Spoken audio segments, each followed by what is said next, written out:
ये वीडियो खास उन इंडियंस के लिए है जो यूएस में H1B वीजा पर काम कर रहे हैं और ले ऑफ्स की खबर सुनकर अंदर से पैनिक में है।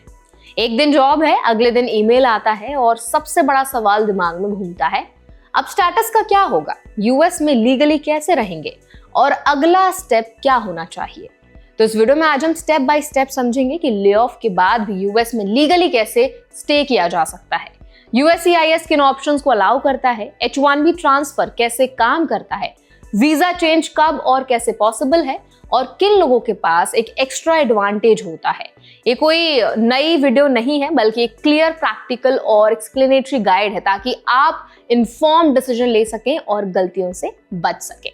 तो चलिए फिर फटाफट से वीडियो को स्टार्ट करते हैं। हाय, मेरा नाम है वर्षा दुबे और आप मुझे देख रहे हैं एनबीटी टेक एड पर। सबसे पहले समझना जरूरी है कि ले ऑफ के बाद भी आप तुरंत इलीगल नहीं हो जाते। यूएससीआईएस के रूल्स के मुताबिक H1B वीजा होल्डर को ले ऑफ के बाद 60 दिन का ग्रेस पीरियड मिलता है या फिर I-94 एक्सपायरी तक का टाइम जो भी पहले खत्म हो। इस ग्रेस पीरियड के दौरान आप यूएस में लीगली स्टे कर सकते हैं लेकिन काम नहीं कर सकते जब तक कोई नया H1B पिटीशन फाइल ना हो जाए।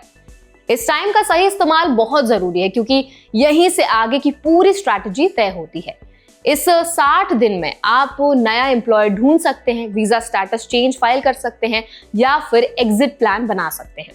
इंडियन प्रोफेशनल्स के लिए सबसे कॉमन और प्रैक्टिकल ऑप्शन होता है H1B ट्रांसफर, जिसे ऑफिशियली चेंज ऑफ एम्प्लॉयर कहा जाता है। अगर आपको कोई नया यूएस एम्प्लॉयर जॉब ऑफर देता है तो वो आपकी तरफ से H1B ट्रांसफर पिटीशन फाइल कर सकता है। यहाँ एक बहुत इंपॉर्टेंट बात है, जैसे ही यूएससीआईएस को पिटीशन रिसीव हो जाती है और रिसीट नोटिस मिल जाता है, आप नई कंपनी में काम शुरू कर सकते हैं। अप्रूवल का वेट करना जरूरी नहीं होता। यही वजह है कि ग्रेस पीरियड के दौरान एक्टिवली जॉब सर्च करना सबसे जरूरी कदम बन जाता है। अगर एम्प्लॉयर प्रीमियम प्रोसेसिंग के लिए रेडी है तो डिसीजन और भी जल्दी आ सकता है। आमतौर पर 15 दिन का समय लगता है इसमें, लेकिन हर केस में तुरंत जॉब मिल जाए ऐसा जरूरी नहीं होता।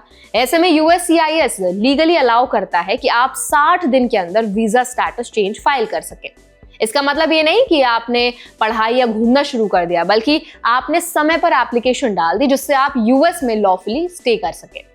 कॉमन ऑप्शंस में B2 विजिटर वीजा आता है जिसे कई लोग जॉब सर्च के लिए यूज करते हैं।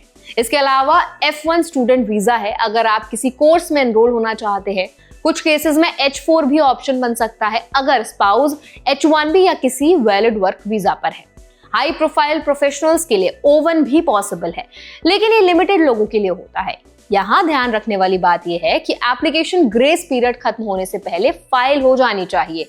अप्रूवल बाद में भी आ सकता है।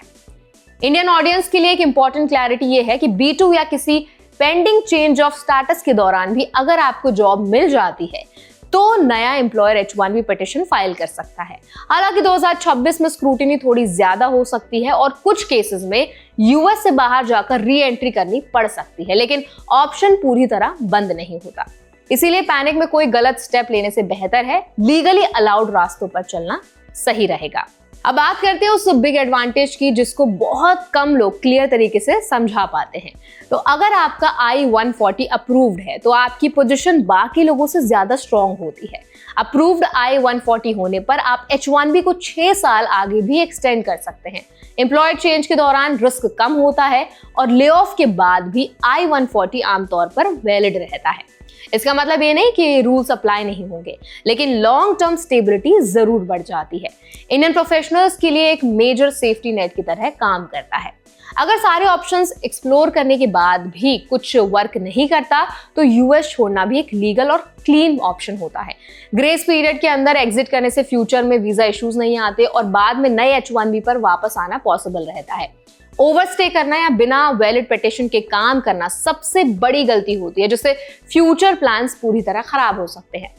अब बात करते हैं उन मिस्टेक्स की जिनसे इंडियंस को खास तौर पर बचना चाहिए।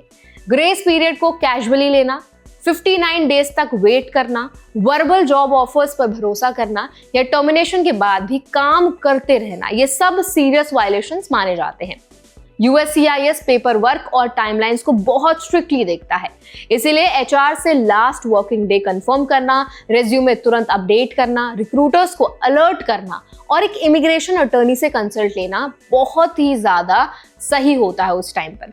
अगर इसे एक सिंपल चेकलिस्ट में समझे तो पहले वीक में आपको लास्ट वर्किंग डे और I-94 एक्सपायरी कंफर्म करनी है, जॉब एप्लीकेशन शुरू करनी है और लीगल एडवाइस लेनी है। डे 30 से 45 के बीच या तो H1B ट्रांसफर फाइल हो जाना चाहिए या फिर change of status application submit हो जानी चाहिए। यही अप्रोच आपको लीगली सेफ रखती है। तो आई होप इस वीडियो में आपको अच्छे से समझ आ गया होगा कि अगर आप H1B होल्डर हैं, यूएस में काम कर रहे हैं और आपकी जॉब चली जाती है, आपका ले ऑफ हो जाता है, तो आपके पास क्या क्या लीगल ऑप्शंस रहते हैं अमेरिका में स्टे करने के या अमेरिका को छोड़ने के। तो अगर ये वीडियो आपको हेल्पफुल लगा हो तो उसको लाइक करें, शेयर करें। ऐसे और भी अपडेट्स के लिए, वीडियोस के लिए, इन्फॉर्मेशन के लिए हमारे चैनल NBT Tech Ed को भी जरूर सब्सक्राइब करें।